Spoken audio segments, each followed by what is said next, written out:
Hi everyone, welcome to day 4 of your challenge. I am back to talk yoga with you.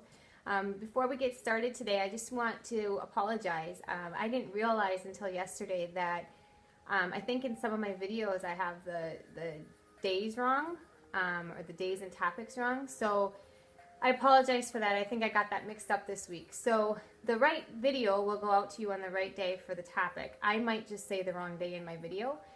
So just disregard that. I'm sorry about that. But for today our topic is relationships and friendships and how we can nurture them. And it's very interesting because yoga and a lot of parts of what we do in our yoga practice also are similar to what we would do in a relationship or friendship. So as we discussed already earlier in the week, our practice in yoga and all the parts of yoga connect us deeper to our truest self. And that's where it all begins. And then the lessons, a lot of the lessons that we learn on the mat can be applied to our relationships to make our connections with people more fulfilling, stronger. And the best yoga practice begins with a strong foundation, and so does a relationship. So, for example, we're going to do, if we do pick any pose that we would do on the mat, it's going to start and it should develop from a stable foundation and then work its way up. And that will create an openness of breath, to move freely in the body, and also for our bodies then to explore the pose and move within it in different ways. So it's similar also in relationships because we need to develop a connection to our partner that's based on a strong foundation and with trust and kindness. Just like on the mat, we need to trust our bodies of where we are that day, be kind and gentle to our bodies, and not try to force ourselves into something that that isn't meant, that it isn't going to work for your body.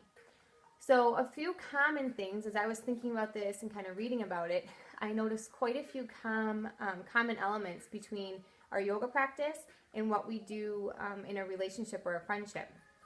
So first off, I think regular practice is a huge commonality between the two.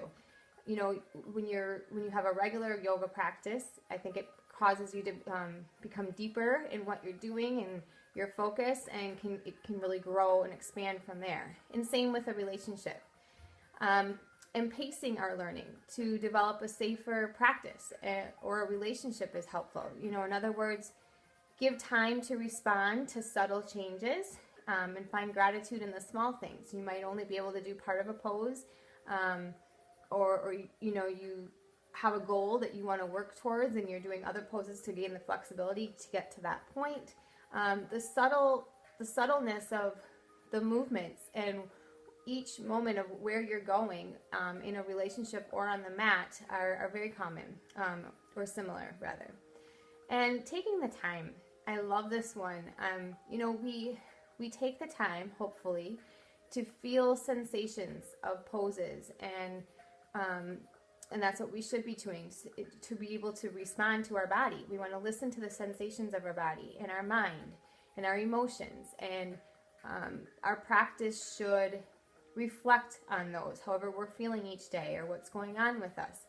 And in a relationship, time is a big one, and I think sometimes we lose this when we're in a new relationship, or if a relationship is one that we've had for a long time. The time aspect is important. Take the time, because that gives us the opportunity to evolve with the other person and within the relationship. And then lastly, I think stillness. To give yourself the gift of stillness in yoga is, you know, truly my favorite part, because that's not something I get in my chaotic life of everything else that's going on, of being a mom and having kids running around and a husband who travels a lot. And, you know, it's important to give yourself quiet time. It's important to carve out those moments for yourself to just be present with you. And in a relationship, that's truly a huge aspect of your foundation with another person as well. You know, can you be still with one another? Can you just do nothing together? Can you allow for, give that time then to allow for deeper feelings to come in, and just to simply be present with each other. So those are kind of some commonalities I found between yoga practice and relationships, and I hope that Maybe you can relate to some of those as well, or think about that, or maybe think about some relationships that maybe you feel you need to nurture more. You can think about that while we're on the mat today in doing different poses, and just give it the connection or the thought that is necessary. So our work today that we're going to do on the mat is I chose some poses that are kind of heart openers. So they're going to be poses that are going to help us expand through our chest and our collarbone and kind of lift through our upper body. And I thought that was appropriate because some of these poses are ones that maybe you haven't done or you don't do often. It's not the typical poses through necessarily like a sun salutation or your warrior poses.